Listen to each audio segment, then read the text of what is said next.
Let me tell you something most men don't want to hear. You can be tall. You can have the perfect beard.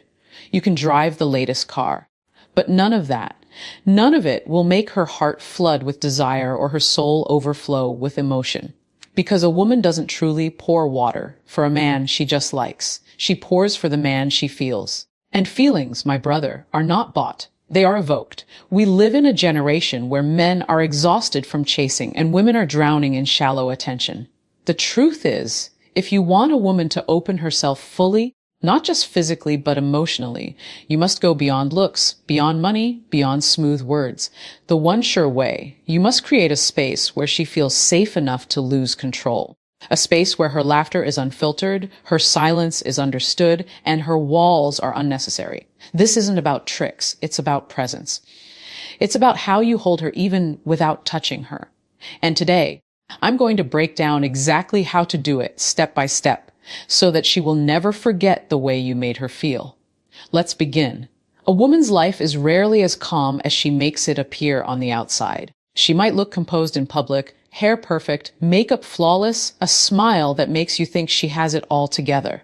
But inside, she's juggling battles you may never see. There's the pressure to perform at work, the silent comparisons she makes when she scrolls through social media, the weight of family expectations, and the small wounds from her past that never fully healed. When she meets you, she's not looking for another storm. She's looking for shelter. And here's where most men fail, because they think being strong means being loud, dominant, and in control all the time. No. Being strong for a woman often means being still when she is trembling, being patient when she is overwhelmed, and being gentle when she feels fragile. Imagine her having a terrible day, messages unanswered, eyes distant. Most men panic and say, "What's wrong? Talk to me. Why are you like this?" They make it about themselves. But a high-value man understands that his role in that moment is not to interrogate, but to create a safe emotional space. You do this with your tone, calm, slow, grounded.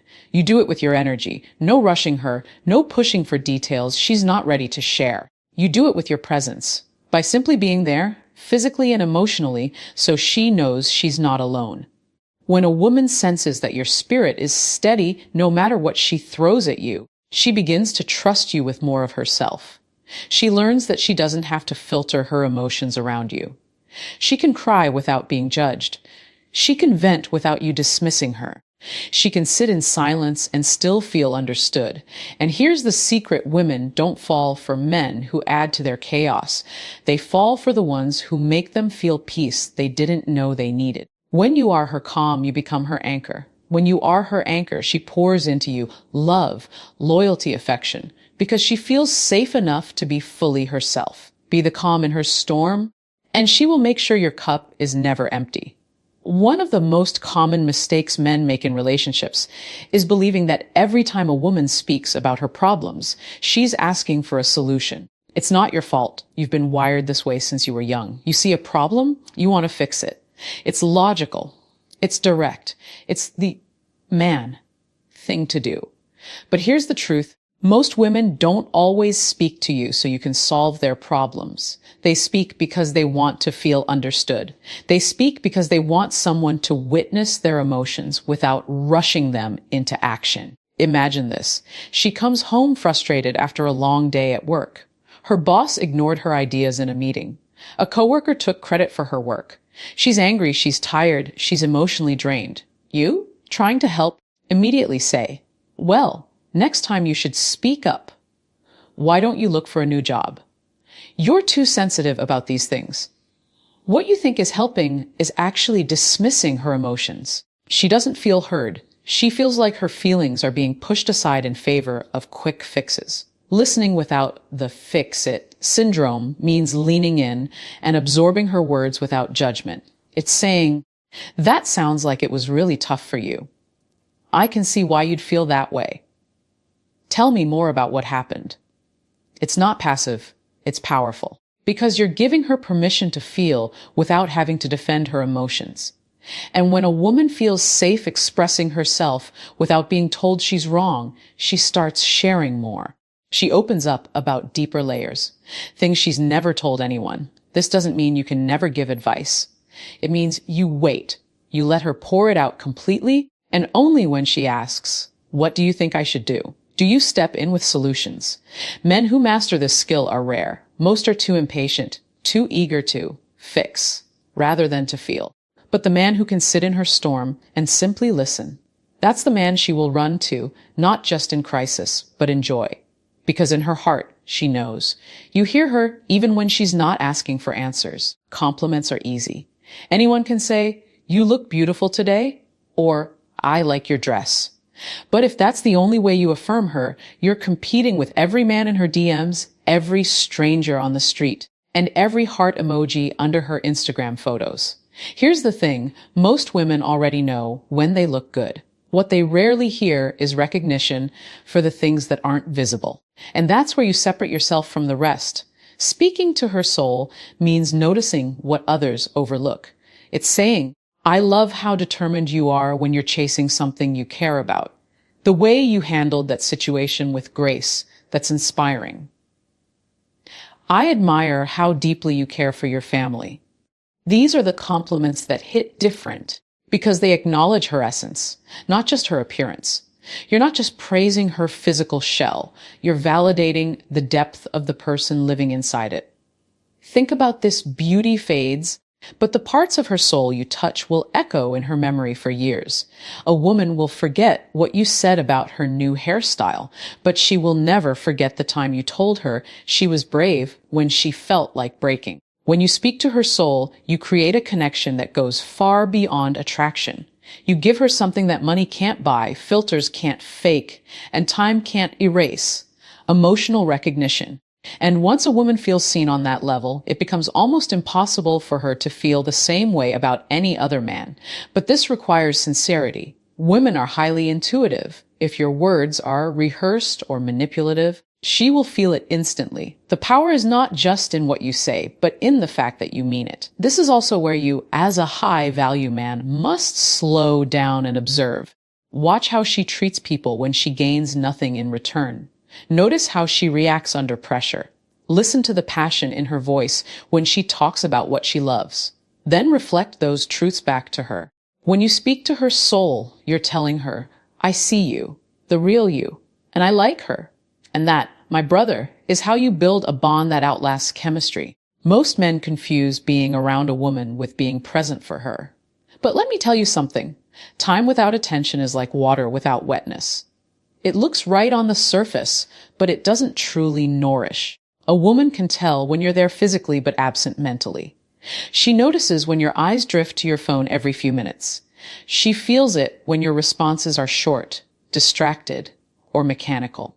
She knows when your mind is somewhere else, even if your body is sitting right across from her. Presence is not measured in hours, it's measured in depth.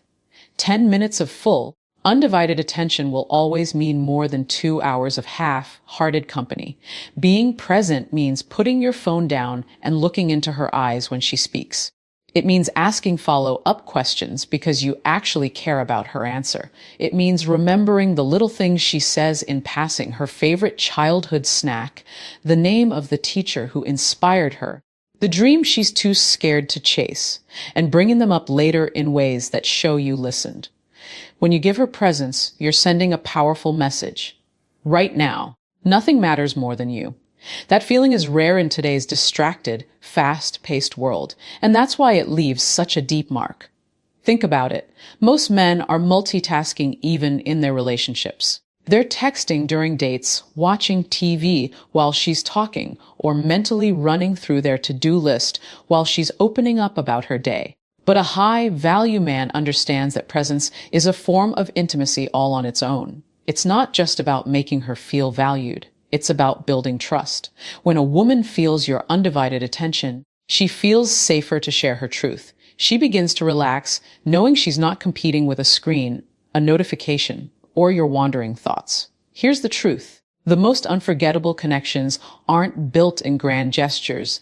They're built in moments where two people are fully there with each other, mind and heart. So don't just spend time with her. Be in time with her. Because presence is the bridge between her mind and her heart. And if you cross it, you'll find a place in her that no one else has reached. A lot of men think the way to win a woman's heart is by agreeing with everything she says. They nod, they smile, they avoid any disagreement because they're afraid of upsetting her or losing her interest. But here's the reality. Constant agreement doesn't create attraction, it creates boredom. Women are drawn to men who stimulate their minds, not just their feelings. A high-value man doesn't fear healthy disagreement. He embraces it because it shows confidence and individuality. But there's an art to it. You don't challenge her to win or to belittle her. You challenge her to help her grow, to inspire her to think deeper, to expand her perspective. Let's say she shares an opinion on something, maybe about relationships, career, or even a social issue. Most men just say, "Yeah, you're right," without thinking. But you might say, "I see where you're coming from, but have you thought about it from this angle?" Then you share your perspective, not aggressively, not as if you're proving her wrong, but in a way that invites curiosity. This kind of challenge does three powerful things. It shows you have your own mind, and you're not afraid to use it. It communicates that you respect her intelligence enough to engage in meaningful dialogue. It creates a spark of playful tension, something she'll find both stimulating and attractive. The key is balance. If you push too hard, you'll seem combative. If you never push at all, you'll seem bland. Challenging her comfortably means keeping the tone light, respectful, and even flirtatious at times. It's letting her know you value her opinions, but you're not afraid to stand your ground. This dynamic builds a different kind of intimacy, mental intimacy. And here's the secret: when a woman feels mentally challenged in a safe and respectful way, it often deepens her emotional connection to you. She'll look forward to your conversations because they leave her feeling more alive, more engaged, more herself. So don't just be the man who makes her feel comfortable. Be the man who makes her feel alive. Comfort without growth becomes stagnation. But comfort with challenge, that's the sweet spot where attraction thrives. Every man knows that physical attraction is important. But here's the truth most men ignore. Physical intimacy without emotional safety is shallow, short-lived, and forgettable. A woman's ability to truly open herself, mentally, emotionally, and physically, is tied to one thing: how safe she feels with you. And safety doesn't mean she's not afraid you'll hurt her physically. It means she trusts you not to hurt her emotionally. Think about it. If she's constantly on guard, worried you'll judge her, dismiss her, or use her vulnerabilities against her later, she will never fully give herself to you.